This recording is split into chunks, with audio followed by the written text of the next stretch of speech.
devons inscrire comme perspective de réduire de 50% notre consommation d'énergie finale à l'horizon 2050. Si nous réduisons notre consommation d'énergie, nous pourrons faire une économie de 20 à 50 milliards sur notre facture. Je veux aller encore plus loin en matière de rénovation thermique.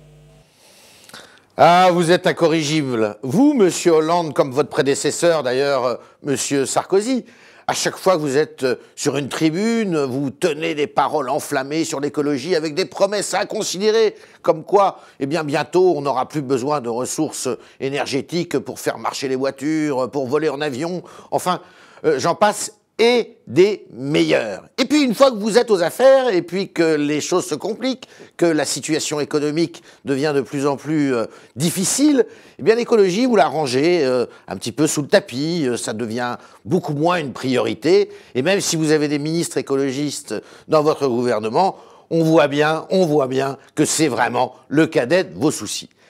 Mais il y a aussi les rendez-vous internationaux. Et alors que tout le monde s'interroge sur l'avenir de la France aujourd'hui, eh bien une conférence très importante, une conférence climat, qui réunit près de 200 pays à Varsovie, se tient actuellement. Conférence à laquelle vous envoyez pas moins de 3 ministres. En termes d'affichage, c'est pas rien, dont le ministre des Affaires étrangères, M. Fabius. Alors cette question, je la dirige vers M. Fabius pour lui poser cette question très simple.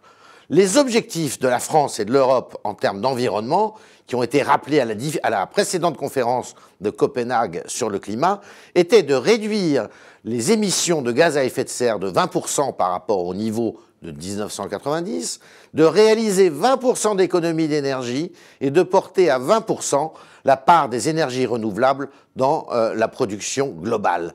Allez-vous tenir ces objectifs et les rappeler? Monsieur Fabius, répondez-moi.